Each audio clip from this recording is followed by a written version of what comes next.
You said today was the day. You said it last night, lying in bed, scrolling through your phone, half watching some video about someone else building the life you want. You said, tomorrow I start. So let me ask you something. What happened? Because it's not tomorrow anymore, it's today. And you're here watching this instead of doing the thing you promised yourself you do. That's not a coincidence. That's a pattern. And it's been running your life for longer than you want to admit. Let me tell you exactly what your day looks like. Your alarm goes off. You reach for your phone before your feet even hit the floor. You tell yourself it's just for a minute. You're just checking.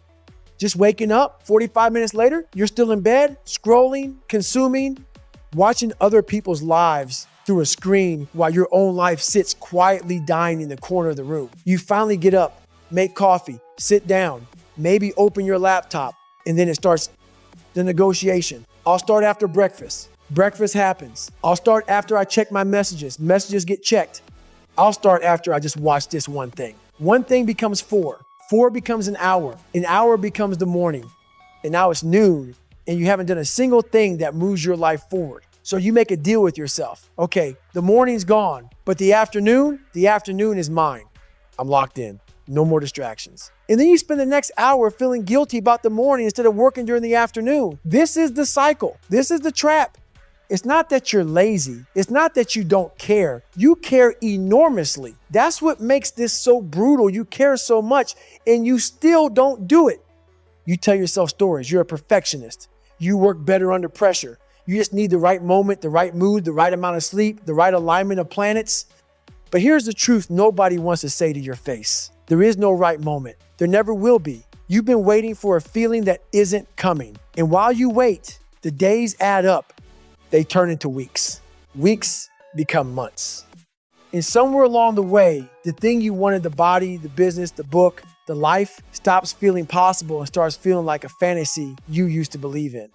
You don't even tell people about it anymore because you're afraid of what they'll think. Or worse, you're afraid of what you'll think about yourself when you fail again. So you scroll, you delay, you eat, you watch, you numb. And every night when the house is quiet and the phone is almost dead, you feel it, that hollow feeling in your chest, that quiet, creeping knowledge that you didn't do what you said you would do. And you tell yourself tomorrow, let's stop lying to each other.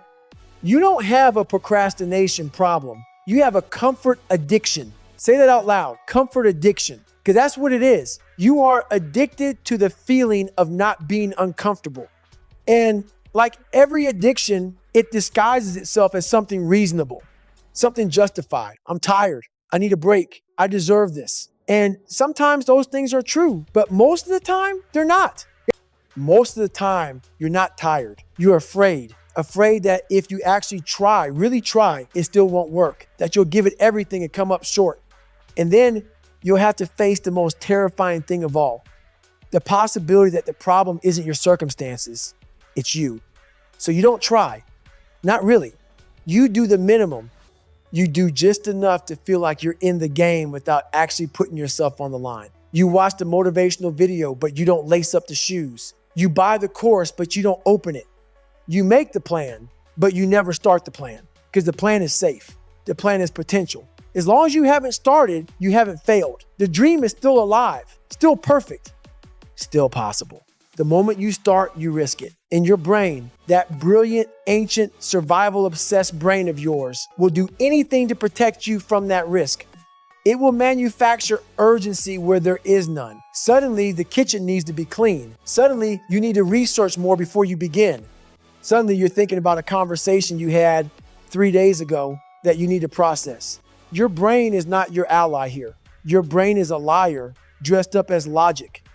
And here's the part that will make you uncomfortable. Nobody did this to you. Not your parents, not your boss, not the algorithm, not the economy, not the city you grew up in, or the school you went to, or the cards you were dealt. You did this. Every time you chose comfort over action, that was you. Every time you hit snooze, that was you.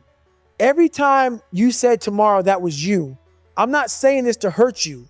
I'm saying it because nobody else will. And because the moment you stop blaming everything outside of you and start looking at everything inside of you, that's the moment the game changes. But most people never get there. Most people spend their whole lives finding better and better explanations for why they haven't done the work. Don't be most people. You know what discipline actually is? It's not motivation. It's not inspiration. It's not some fire that burns hot in your chest at 5 a.m. Discipline is doing the thing when every cell in your body is screaming at you not to. Discipline is showing up when showing up feels impossible. Discipline is the bridge between the person you are and the person you claim you want to be. And right now, you're not crossing that bridge. I need you to do something uncomfortable right now. I need you to look 5 years into the future, not the version you daydream about.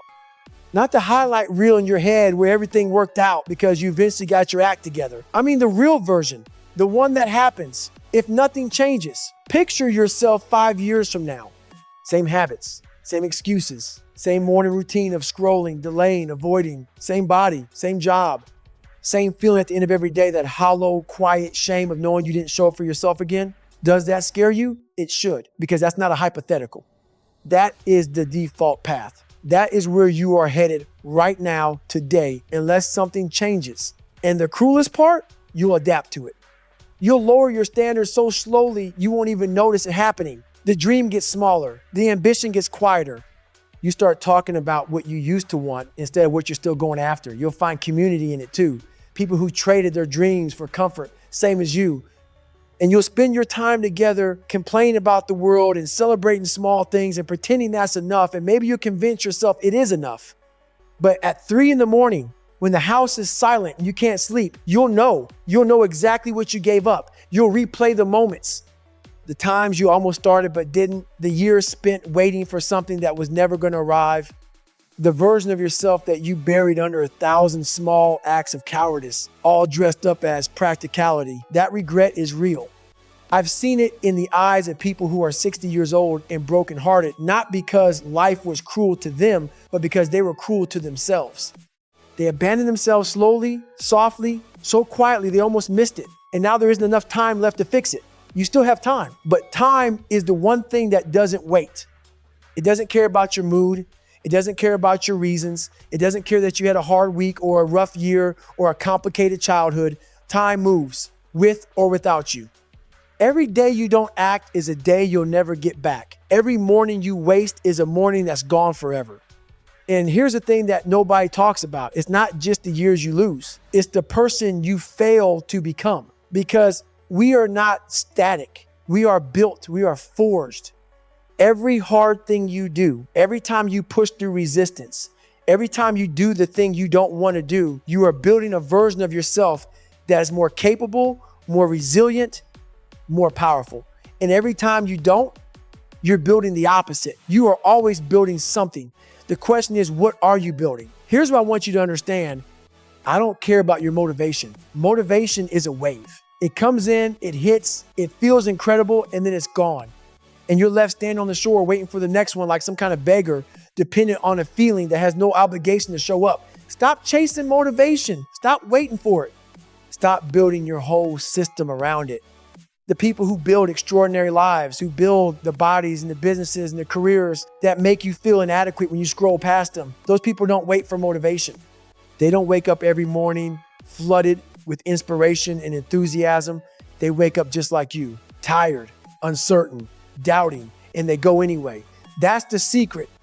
That's the whole thing. They go anyway, not because they feel like it, because they decided, they made a commitment, not to themselves in the warm light of an exciting idea, but to themselves in the cold, gray, boring reality of an ordinary Tuesday morning. The decision is made before the alarm goes off.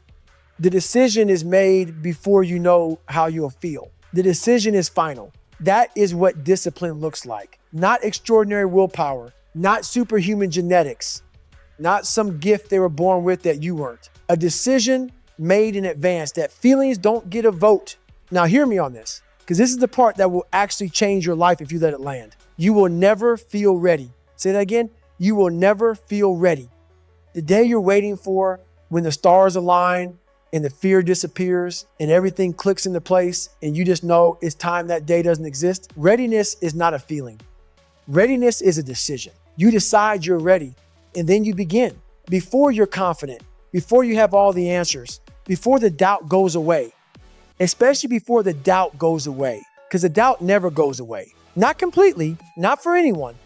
The difference between the people who build the life they want and the people who don't isn't the absence of doubt. It's the decision to act in the presence of it. So stop waiting to feel like it.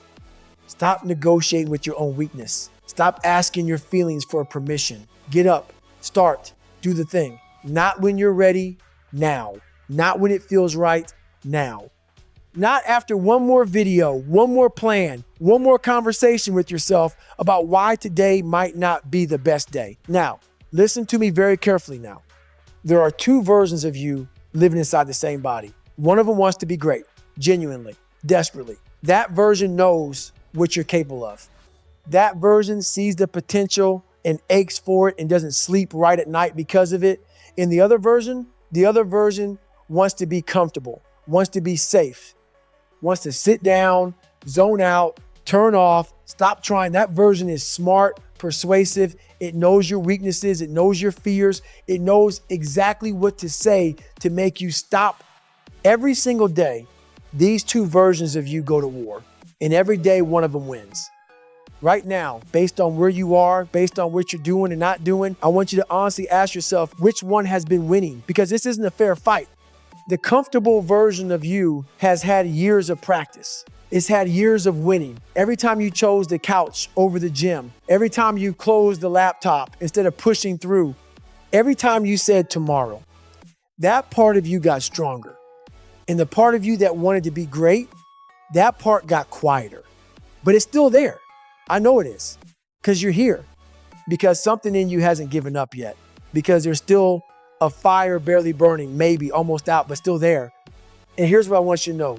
You can feed that fire. You feed it with action. Small action, imperfect action. Ugly, embarrassing, clumsy, barely counts action. You put on the shoes, you open the document, you make the call, you do the first rep, write the first sentence, take the first step, and you don't ask yourself how you feel about it. You just do it. And then you do it again tomorrow, and again the day after that. And one day, not the first day, not even the 10th day, but one day you'll realize that the war inside you has shifted, that the version of you that shows up, that does the work, that doesn't negotiate with comfort, that version is winning more battles than it's losing. That's not inspiration. That's not magic. That's the compounding effect of doing hard things every single day. Every time you choose discipline over comfort, you are casting a vote for the person you want to become. Every time. Not the big moments, not the dramatic breakthroughs. The Tuesday afternoon when you're exhausted, nobody's watching, there's no applause and no reward, and you do the thing anyway. That's where character is built. That's where champions are made. Not in the moments you see on Instagram, in the moments nobody ever sees, in the cold, in the dark, in the silence. When the only person who knows what you're doing or not doing is you, that's the war. And you have to decide every single day which side you're fighting for. Stop being your own worst enemy. Stop negotiating with the part of you that wants to stay small. Destroy it every morning, every afternoon. Every time the voice says not today, you answer back, especially today. I'm not going to tell you that you can do it. I'm not going to send you off with a speech about believing in yourself. You've heard enough of those. They haven't worked. So here's what I'll say instead. Nobody is coming. There is no one on the way to rescue you. No mentor appearing at the perfect moment. No sign from the universe. No perfect Monday. No version of the future where the circumstances are finally lined up right and you finally feel ready and the work just happens. No one is saving you. This is on you. Every day you spent waiting for something outside of you to change was a day wasted. Every excuse you made, real, legitimate, completely understandable, was still an excuse. You know what you need to do. You've known for a long time. The question was never what. It was never how. The question was always whether you were willing to pay the price of discomfort, the price of failure, the price of showing up ugly and imperfect and not ready and doing the work anyway. Are you willing? Not tomorrow, not when it gets easier, not when you feel stronger or braver or more certain. Right now, close this video, get off the screen, and do the thing you said you were going to do, because you said today was the day. Don't lie to yourself again.